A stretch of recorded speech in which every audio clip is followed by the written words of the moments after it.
Welcome back to Hudson Valley Week in Review. I'm Amy Green. We continue tonight in Kingston, where Health Alliance of the Hudson Valley is taking action to strengthen its financial well-being. The Alliance is seeking to create a corporate affiliation with Westchester Medical Center. Health Alliance of the Hudson Valley was created back in 2009 as a result from a union between Benedictine Hospital and Kingston Hospital in an effort to fix the growing problems of excessive hospital beds and outmigration.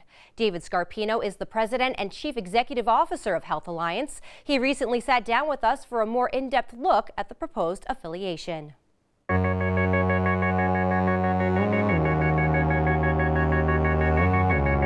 Sole corporate membership really speaks to the governance model that would be used, and the sole corporate member being Westchester Medical Center would mean that they would have governance control over the operations of Health Alliance and its member hospitals.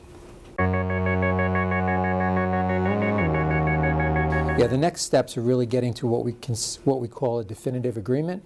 It's really then memorializing the items that are in the letter of intent to make sure that it's a binding agreement, and it has to be approved by each of the boards, the Westchester Medical Center Board, the Health Alliance Board, and the Department of Health. We're hoping, and it's hard to put a firm date on it, we're hoping that over the next 90 days we can come to a finalized agreement in conjunction with the Department of Health.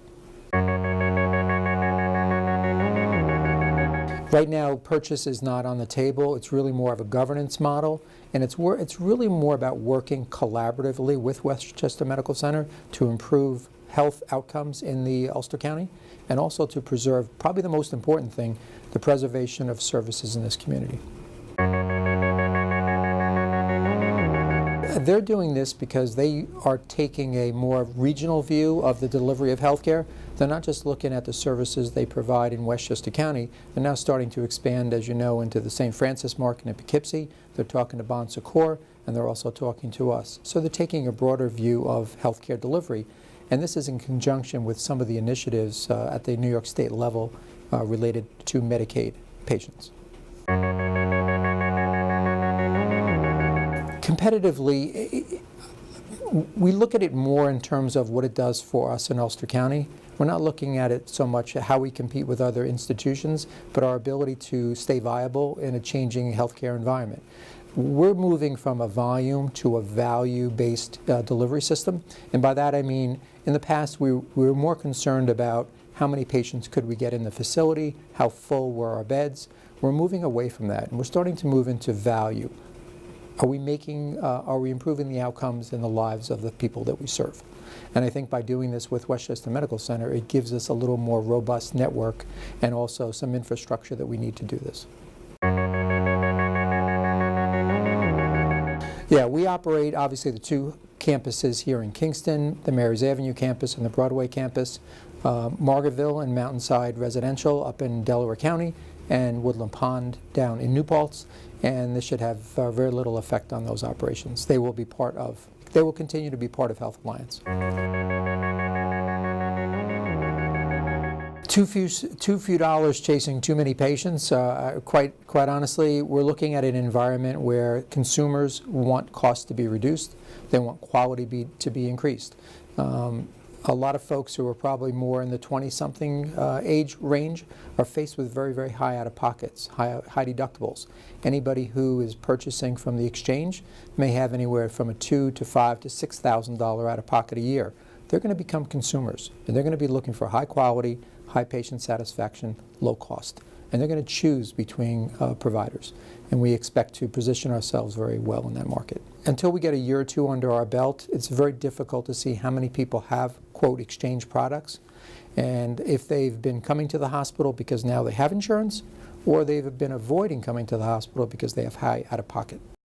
Switching gears now, last week we sat down one-on-one with Ulster County Executive Michael Hine. He talked to us about the many issues Ulster County faced in 2014 and what 2015 has in store for the county. We now continue with that conversation, touching on subjects like hydrofracking and infrastructure.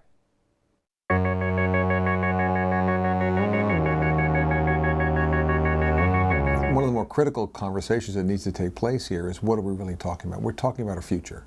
So it's not just clean water today, it's clean water today, clean water for our children, and for future generations. And so I stand with the governor on supporting the science on this issue, and it's a very simple situation. I don't believe that fracking is safe. I wouldn't want my family to live across from a fracking well. And so the idea that somehow we're going to allow fracking in our state and compromise the quality of our water without having clear science seems to me irresponsible.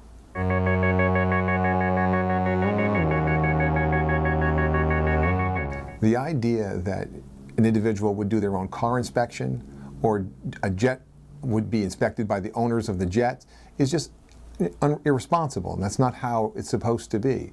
But the reality is, long ago, the laws were altered so that really allowed for railroad companies themselves to be able to do their own inspections on large bridges like this. That said, it's the fox guarding the hen house. If they identify major structural flaws, they have to pay for them. And so oftentimes we have situations where bridges are not inspected as often as they need be. But worse than that, the number of federal inspectors are so few in this situation. We're talking about one inspector for 12 different states. It's impossible for them to do the level of bridge inspections that they needed to do on an annual basis to be effective. Physically impossible. So clearly the idea of having more bridge inspectors at the federal level so that you can have the assurance that there's not going to be a catastrophic failure in your community is not asking too much.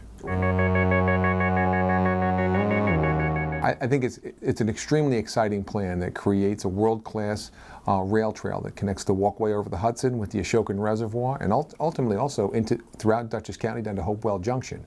So we're excited about what that means, especially when you consider that it means rail connection to 22 million people in the Metro New York area through Metro North. Very exciting. Again, we're working with the New York City DEP at the Ashokan Reservoir to open it up for the first time in over 100 years. Very exciting. And the ability to be able to also identify compromises, because there are places along the way where there's really a need for dual use. And so we've designed strategies that allow there to be a compromise where there can be both rail and trail in the Kingston area. So again, we're very excited about what that compromise has allowed to become possible. And within the city of Kingston itself, it's something extraordinary. The city of Kingston is over 300 years old. To now be in a position where, with this plan, there will be a linear park that connects Midtown with Uptown. And the city is already working on something called the Green Line that connects Midtown with the waterfront.